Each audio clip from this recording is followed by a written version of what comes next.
Being Ranvijay Singh Balbir is not easy. ఒక రణ్విజయ్ సింగ్ లాంటి క్యారెక్టర్తో connect అవ్వాలంటే మీరెంతో కొంత ఎమోషనల్ అయి ఉండాలి, which is I believe every individual will have.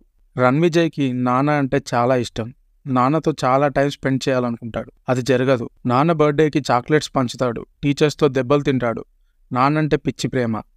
Birthday wishes చెప్దాం అనుకుంటాడు, కానీ అది కూడా కుదరదు. నాన్నతో కాస్త ఎక్కువ టైం స్పెండ్ చేద్దామనే టైంలోనే విజయ్ బిహేవియర్ వల్ల వాళ్ళ నాన్న బోర్డింగ్ స్కూల్లో వేస్తాడు. అక్కడి నుండి ఇంకా దూరం పెరుగుతుంది. ఒక 5th క్లాస్లో జరిగిన ఇన్సిడెంట్ తనకెందుకు అంతగా గుర్తుందంటే అది అన్నది తను ఎంతగానో ప్రేమించిన నాన్న కాబట్టి. He's very possessive with his family. అక్కనెవరో ర్యాగింగ్ చేస్తున్నారంటే గన్ తీసుకెళ్తాడు. అంత ప్రేమ. అక్క బాధపడుతుందని బావ కాళ్ళు పట్టుకొని సారీ చెప్తాడు. He loves her that much. వాళ్ళ విలేజ్కి వెళ్ళి బ్రదర్స్ అందరినీ తీసుకొస్తాడు వాళ్ళ ఫాదర్ కోసం.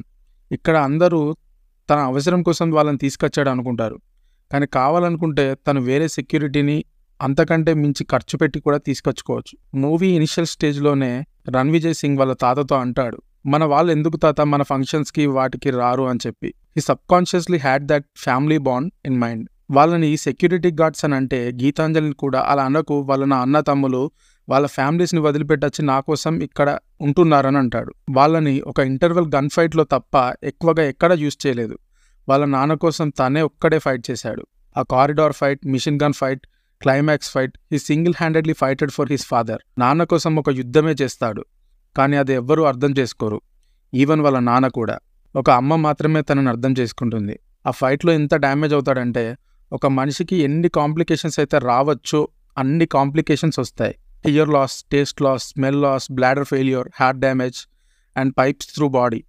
ఒక 20-30 యూరిన్ బ్యాగ్స్ డైలీ చేంజ్ చేసుకోవడం. Literally almost he's gone. Weight put on అవ్వడం, మెడిసిన్స్, స్టెరాయిడ్స్. మెంటల్గా ఎంత అనుభవించాలో అంత అనుభవించాడు. అనుభవిస్తూ కూడా వాళ్ళ నాన్న మీద థ్రెడ్ గురించే ఆలోచిస్తూ ఉంటాడు. అమెరికాలో ఒక సెటిల్డ్ లైఫ్ ఉంది తనకి. ఇదంతా అవసరమా? తన పని తను చేసుకోవచ్చు కదా. కానీ ఎవరి కోసం చేశాడు ఇదంతా? వాళ్ళ నాన్న కోసం. వాళ్ళ నాన్న తప్ప తనకి ఎవరూ ఎక్కువ కాదని చాలా ప్లేసెస్లో ప్రూవ్ చేసుకున్నాడు కూడా. గీతాంజలి నాన్న గురించి ఎక్స్ట్రీమ్ తప్పుగా మాట్లాడినప్పుడు కూడా పాయింట్ బ్లాంక్లో గన్ పెడతాడు. This proves his father is above all. Geetanjali ఎప్పుడు నేను రేస్ చేస్తున్న కిడ్స్ని నువ్వు కాదు అని అంటుంది. వాళ్ళ నాన్న తిన్న విషయంలో చేసిన తప్పు తన పిల్లలతో చేయలేదు. అందుకే వాళ్ళ కొడుకు నువ్వు హీరోవి నాన్న అని అంటాడు. ఇంత చేసి ఒక యుద్ధం గెలిచి వచ్చి వాళ్ళ నాన్నకి ఎవరి వల్ల అయితే థ్రెట్ ఉందో వాళ్ళని చంపి ఇక నాన్నకి ఏం ప్రాబ్లం లేదని నాన్నతో టైం స్పెండ్ చేయొచ్చని అనుకుంటాడు. అదే టైంలో వైఫ్ వదిలేస్తుంది. వాళ్ళ నాన్న కూడా తనతో హర్టింగ్గా మాట్లాడతాడు. నువ్వు నా పేరు చెప్పి అందరినీ చంపుతున్నావు అంటాడు. నీలోనే ఒక క్రిమినల్ కూడా ఉన్నాడని అంటాడు. వాళ్ళ నాన్న ఎప్పుడు తను ఒక కొడుకులా చూడలేదు because of his behaviour. And అలాగే తన లవ్ని కూడా ఎప్పుడూ అర్థం చేసుకోలేదు. అల్లుని ఎక్కువగా నమ్మడం, కొడుకుని తిట్టడం, నమ్మకపోవడం, గీతాంజలిని పరిచయం చేసే టైంలో రెస్పాండ్ అవ్వకపోవడం, ఆ నెక్స్ట్ సీనే అల్లుడు పిలిస్తే వెళ్ళిపోవడం. Ranvijay was down looked in many scenes. పాపం ఇంత చేసి ఒక యుద్ధం చేస్తే మనిషికి ఎంత డ్యామేజ్ అవ్వాలో అంతా డ్యామేజ్ చేసుకొని వాళ్ళ నాన్నని తీసుకొని అమెరికాకి హాలిడే వెళ్దాం, నాన్నతో టైం స్పెండ్ చేద్దాం అనుకునేసరికి నాన్నకి క్యాన్సర్ అని తెలుస్తుంది. 4 to 6 months మించి బతకడని తెలుస్తుంది. లిటరల్లీ నాకైతే హార్ట్ బ్రేక్ అనిపించింది రణ్విజయ్ని చూసి. ఇంత కష్టపడి అంతా అయిపోయింది, హ్యాపీగా ఉండొచ్చు అనుకునే టైంలో నాన్న చనిపోబోతున్నాడని తెలిసి ఇంతకంటే హార్ట్ బ్రేక్ అయితే ఎవరికి ఏముండదు. ఆ క్లైమాక్స్లో రోల్ రివర్స్ సీన్ ఒక్కటి చాలు కొడుకుగా తను ఎంత సఫర్ అయ్యాడో అర్థం అవ్వడానికి. తన చెంప మీద తనే కొట్టుకుంటుంటే తండ్రి తట్టుకోలేకపోయాడు. ఎనఫ్ విజయ్, ఎనఫ్ విజయ్ అంటూనే ఉన్నాడు. ఒక 2 minutes రోల్ రివర్సల్ సీన్కే వాళ్ళ ఫాదర్కి చాలు విజయ్ వద్దు అంటూ కన్నీళ్లు పెట్టుకున్నాడు. అప్పటికి కానీ అర్థం కాలేదు వాళ్ళ ఫాదర్కి కొడుకు ఎంత సఫర్ అయ్యాడని.